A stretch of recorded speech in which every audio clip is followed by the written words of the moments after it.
Before we dive into this wild ride, tell me in the comments, where in the world are you watching from? Whether it's a quiet cul-de-sac in Arizona, a busy apartment block in New York, or a peaceful lakeside cabin up in Minnesota. I love hearing just how far these Karen tales of chaos and karma can travel. The morning air was sharp with the smell of wet asphalt, the kind that lingers after the garbage truck passes and leaves behind a trail of sour stench. When I opened my front door that day, I didn't need to step off the porch to know what had happened. The sight was unmistakable. My trash bin lay on its side, cracked and split, garbage strewn across the street like confetti from some twisted celebration. Coffee grounds bled into the gutter, rotting apple cores rolled toward the neighbor's driveway, and flies were already beginning their greedy feast. I clenched my fists so hard my nails dug crescents into my palms. This wasn't the first time. It wasn't even the third. It was the fifth week in a row. The noise of a car engine rumbling to life drew my attention to the driveway across the street. There it was, the red SUV, its bumper scarred with dents, a faint streak of black where it had clearly scraped against something solid recently. Ava leaned against the hood, arms folded across her chest, her floral dress stretched tight over her frame.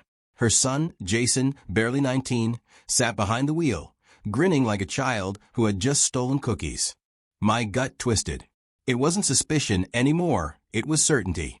I stepped closer to the curb, eyes locked on the pair. "You think this is funny?" I shouted, my voice carrying across the quiet suburban street. Birds scattered from the telephone line above. Jason killed the engine and popped out, chewing gum like he was trying to win a contest. He tossed his hair back, flashing that smug, careless smile. "What's funny is how worked up you get over a plastic bin," he said, his words slurred with mockery. Ava's eyes, cold and sharp beneath penciled brows, flicked toward me. She didn't raise her voice. She didn't need to. Every syllable dripped with condescension. "Maybe if you didn't leave your garbage out like it's decoration, people wouldn't keep bumping into it." She glanced at her son, lips curving into a smirk, as if his reckless habits were some family joke.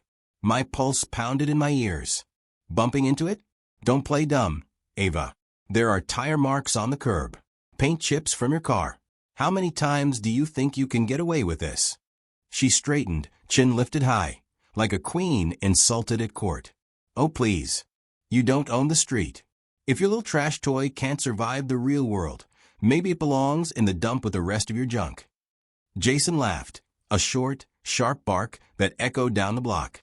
His gums snapped as he added, "Maybe you should just stop throwing trash out altogether. That way, nobody has to deal with it." The rage simmering in me nearly boiled over, but I forced myself to swallow it down. There was no winning with them in this moment. Ava thrived on drama, on twisting every confrontation into evidence that she was the victim. Jason was just her blunt instrument, her weapon of choice when subtle cruelty wasn't enough. Over the next days, the harassment only escalated. Every morning became a roulette wheel of new damages. One day the bin was tipped over, will snapped clean off. The next, it was filled not with my bag trash, but with rotten eggs and fast food wrappers I hadn't bought. Twice, I found the lid missing entirely, as if someone had stolen it in the night. Each time I cleaned up the mess, the humiliation cut deeper. I tried to catch them in the act. I stayed up late, lights dimmed, watching through the blinds like some paranoid detective. But Jason was sly, choosing the moments when my eyes drooped, when exhaustion won. Once, I caught the faint gleam of the red SUV at 2 in the morning, engine whispering as it rolled back into their driveway. By the time I rushed outside, the damage was already done, been shoved halfway into the road, a split running down its side like a wound. The breaking point came on a Thursday. Garbage day. I wheeled out my last surviving bin, patched together with duct tape, the plastic so warped it leaned like a drunkard. It was pathetic, but it was all I had left. By the time I returned from work that evening, I found it flattened against the asphalt. The stench was unbearable. A bag of raw chicken bones had burst open, slicking the pavement with grease and drawing a swarm of flies thick enough to make the air buzz. My neighbors slowed as they drove past, noses wrinkling, eyes darting quickly away. Nobody wanted to get involved. Nobody wanted Ava's wrath turned on them. I was alone in this battlefield, and Ava knew it. I marched up her walkway, the ruined bin dragging behind me, streaking garbage juice across the concrete. She answered before I even knocked, as if she'd been waiting. Jason hovered behind her, smirking, arms crossed. Enough. I barked. This ends now. I don't care what petty game you're playing, but it stops today. Do you hear me? Ava's face twisted into mock pity.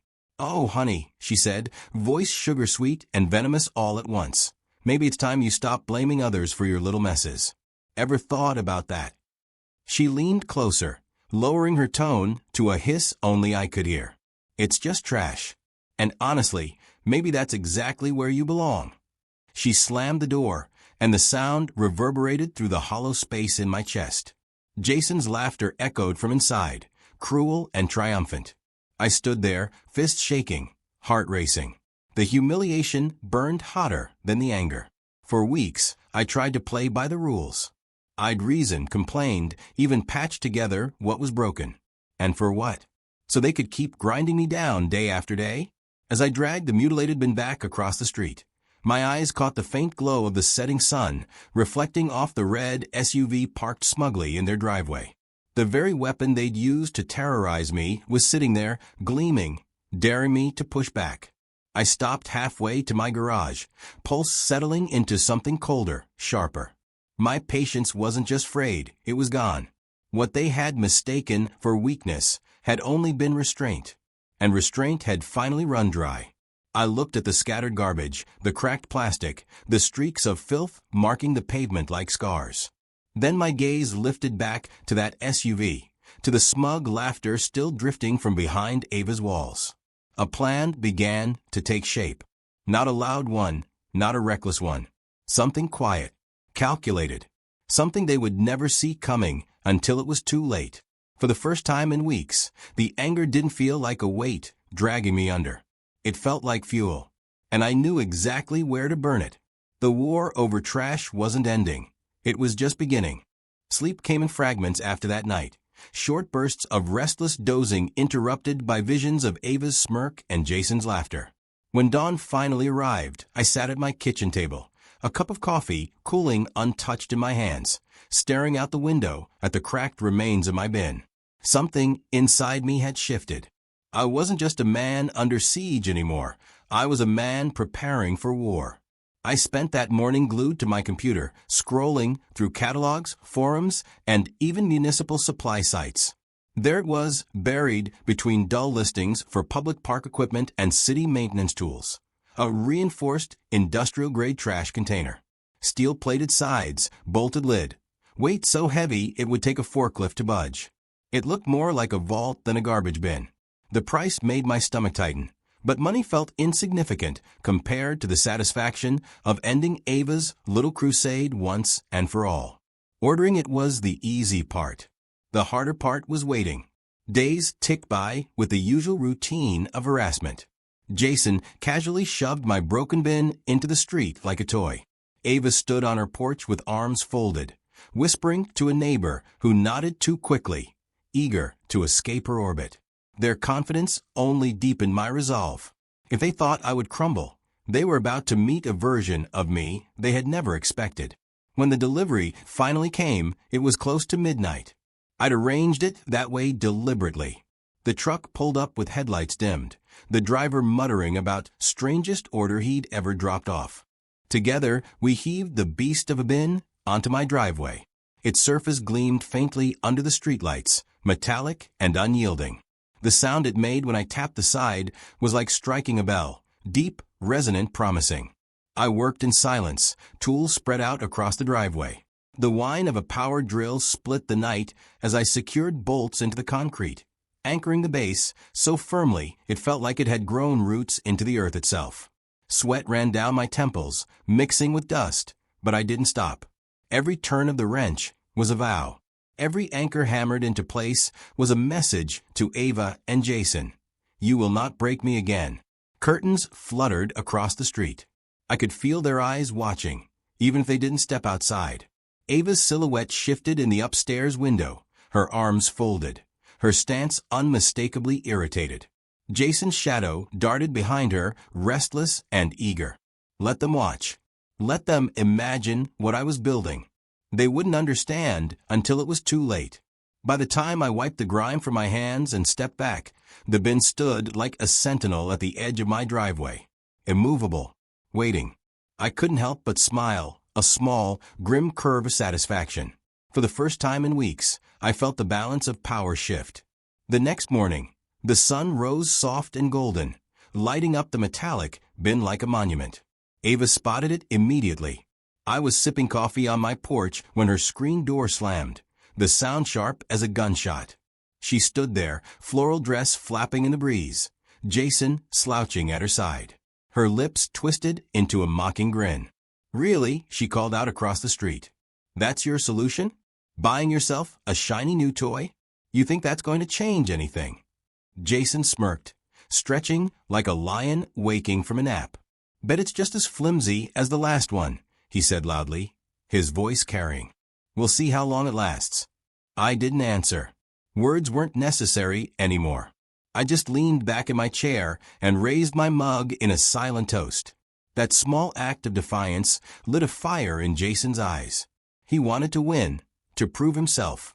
And Ava, standing proud beside him, wasn't about to discourage him. The day passed quietly, almost unnervingly so. Jason kept throwing me glances, revving the SUV's engine in the driveway, as if testing its growl. By late afternoon, the anticipation was thick enough to taste. I knew what was coming. So did they. Dusk fell, and with it came a sound I'd been waiting for, the roar of Jason's SUV pulling from the driveway. Headlights cut across the street, aimed directly at my new bin. The engine revved louder, straining like a beast in chains. I stood behind my curtains, hidden but alert, my heartbeat steady and deliberate. This was it. Jason floored the accelerator. The SUV lunged forward, tires screeching against asphalt, leaving the smell of burning rubber in the air.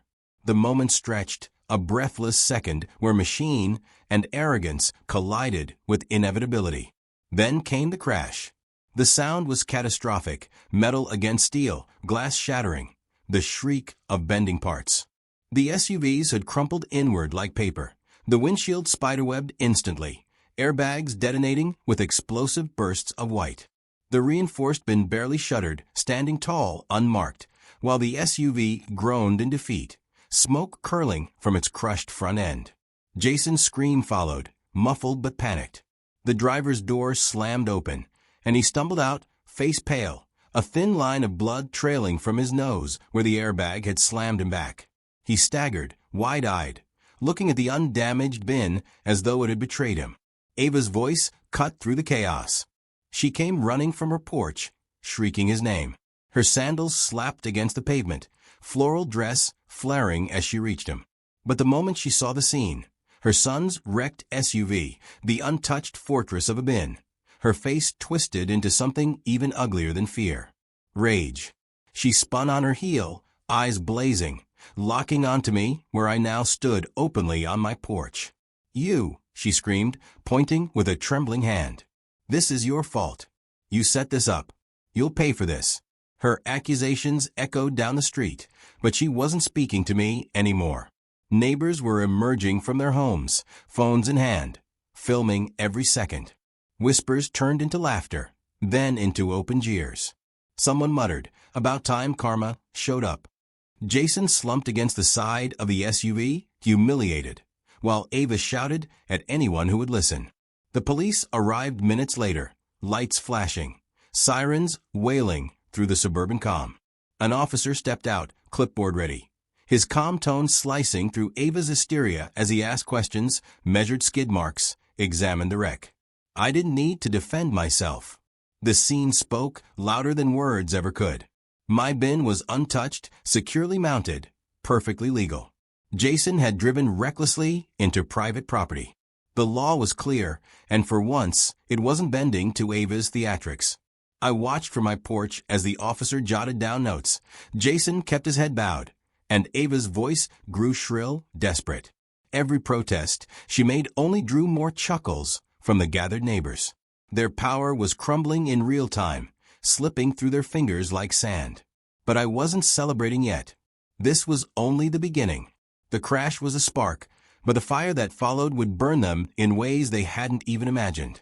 As the tow truck hooked Jason's ruined SUV and the officer handed Ava a stack of paperwork she clearly didn't want to touch, I sipped the last of my coffee, the bitter taste grounding me in the moment. Justice had finally struck its first blow. And I knew this was far from over. The flashing lights faded from the street, leaving only the silence of rubbernecking neighbors retreating into their homes and the acrid stench of burnt rubber hanging in the night air. The red SUV, mangled and shameful, was hauled away on the back of a tow truck like some wounded beast dragged from battle. Ava stood in the middle of her driveway, her hands trembling, clutching the stack of paperwork the officer had left her. Jason sulked behind her, one arm draped across his stomach, head bent low, his confidence shattered as thoroughly as the windshield. The sight should have satisfied me, but it didn't, not yet. The next morning brought no apology, no attempt at reconciliation. Instead, Ava doubled down, storming across the street while I tended to my garden.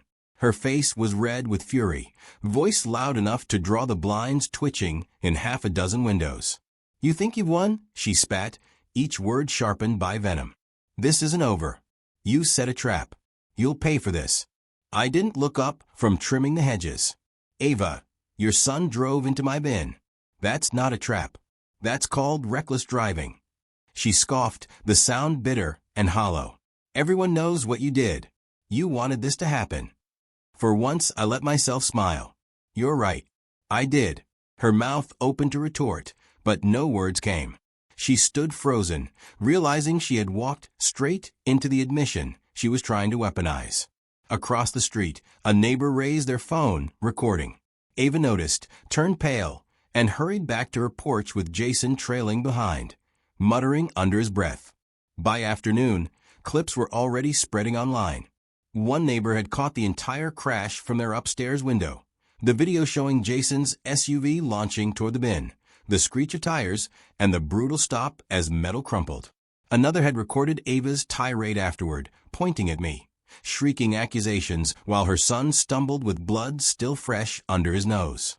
It was a perfect storm of humiliation, and it didn't take long for the wider world to feast on it. By evening, the footage had been reposted on local community pages. By the weekend, it hit TikTok. Strangers were commenting, mocking, remixing. Jason's crash became meme. One clip looped endlessly, the moment of impact, the airbag exploding, then Ava's voice screeching, "This is your fault," layered over with laugh tracks and sound effects. Another edit turned her threat, "You'll pay for this," into a viral audio clip people used in videos of their pets knocking things over or toddlers spilling juice. Jason's humiliation deepened with each share. He stopped leaving the house, blinds drawn tight in their windows, his once cocky swagger replaced by silence. Ava, meanwhile, could no longer strut through the neighborhood as she once had. Conversations stopped when she approached. Whispers followed her down the street. People avoided eye contact, not out of fear anymore, but out of contempt. She had become the punchline of her own story. The consequences didn't stop at public shame. The police citation weighed heavy on Jason, reckless driving stacked with property damage charges. Their insurance company, after reviewing the police report and the videos, refused to cover the crash. Intentional act of vandalism, the letter had read, blunt and merciless. Repair costs for the SUV soared higher than its actual value. The car was totaled, and so was their financial pride. I watched all of it unfold quietly, never gloating, never rubbing it in. I didn't need to. Karma had already taken up residence on my front lawn, gleaming in the form of that unbreakable steel bin. Every time I rolled it to the curb, neighbors smiled or nodded, as though it had become a monument to justice. Ava's gaze burned holes into me from her porch, but she could do nothing. Her power was gone. Weeks passed, and trash day became a ritual of satisfaction. I wheeled my fortress bin out with ease, hearing the solid thunk as it hit the curb, knowing it would never falter again. Across the street, Ava and Jason had no bin at all. After the insurance denial and the repair bills, they had bigger problems than buying a new one. I watched them struggle with flimsy plastic grocery bags, tying knots to keep the smell contained, leaving them in pathetic heaps at the end of their driveway. Sometimes stray cats tore them open, scattering scraps across their lawn. Sometimes the garbage truck didn't even bother collecting them. The sight of Ava kneeling on her driveway at dawn, scooping loose trash into torn bags, was a kind of cosmic irony I could never have scripted better myself. One morning, as I sipped coffee on my porch, Jason dragged 2 bursting bags to the curb, his face pale, eyes darting nervously toward my house. The moment he saw me watching, his steps faltered. He muttered something under his breath and scurried back inside, slamming the door. The kid who once mocked me for caring about a plastic bin now couldn't even face me. The whispers in the neighborhood grew louder with time. Stories circulated of Ava's arrogance, her past spats with others, her bullying swept under the rug until now. The crash had pulled back the curtain, and everyone finally saw her clearly. No one defended her. No one forgot. For me, life settled into a calm rhythm. The air outside no longer smelled of spilled garbage. The pavement outside my driveway no longer bore streaks of rot and grease. I slept at night without fear of waking to another mess. The war was over, and I had won without raising a single hand in violence. But victory tasted even sweeter because it wasn't just about me. It was about balance. Ava had ruled this street with intimidation and cruelty. Jason had terrorized with reckless abandon, and together they had believed themselves untouchable. Now they lived under the same sky, breathing the same air, but their crowns had been torn away by their own arrogance. One Saturday evening, as the sun dipped low and painted the neighborhood in warm gold, I stood at the curb beside my indestructible bin. The metal gleamed in the fading light, casting long shadows. Behind me, children rode bicycles, laughter ringing through the air. Neighbors waved as they passed, their smiles genuine, free of fear. Across the street, Ava's curtains twitched, her silhouette barely visible in the dim glow of her living room. I imagined her staring at me, resentment coiled like a snake, but powerless to strike. Jason's figure hovered behind her, tall but diminished, a boy who had learned that arrogance could shatter faster than glass. I leaned on the bin, letting the quiet wash over me. Then, softly, almost to myself, I said, "Sometimes karma doesn't knock on the door. Sometimes it just waits bolted down, patient, unshakable, until arrogance crashes headfirst into it." The words hung in the air, carried by the breeze. I didn't know if she heard them, but I hoped she did. The street, once tense and bitter, now felt calm, almost serene. My fortress bin stood tall, not just a container of trash, but a monument to patience, resilience, and poetic justice. Ava and Jason had wanted to turn me into the neighborhood fool. Instead, they had become the spectacle, their downfall replayed on endless loops across phones and screens far beyond our block. I turned toward my door, ready to leave the night to its quiet peace. But before stepping inside, I glanced back one last time at the steel sentinel by the curb. It stood unmovable, waiting for the next bag, the next test, the next fool who might underestimate it. And I smiled, knowing that no matter what storms Ava might try to conjure again, some things, like karma, like steel, don't bend. They wait. They endure. And when the time comes, they strike harder than anyone could imagine. As I stood there on my porch that morning, coffee warm in my hand and the sun climbing higher over the rooftops, I couldn't help but smile at the sight of my unshaken steel bin gleaming proudly at the curb. Ava and Jason were finally silent, their arrogance crushed along with the front of their beloved red SUV, and the whole neighborhood knew exactly who had brought that chaos upon themselves. Justice had a way of circling back, and this time it landed squarely on their doorstep. And that's the kind of ending I live for, when karma does its job better than I ever could. If you enjoyed this wild ride, don't forget to hit that like button, drop your thoughts in the comments below, and make sure you subscribe for more stories where justice is always served.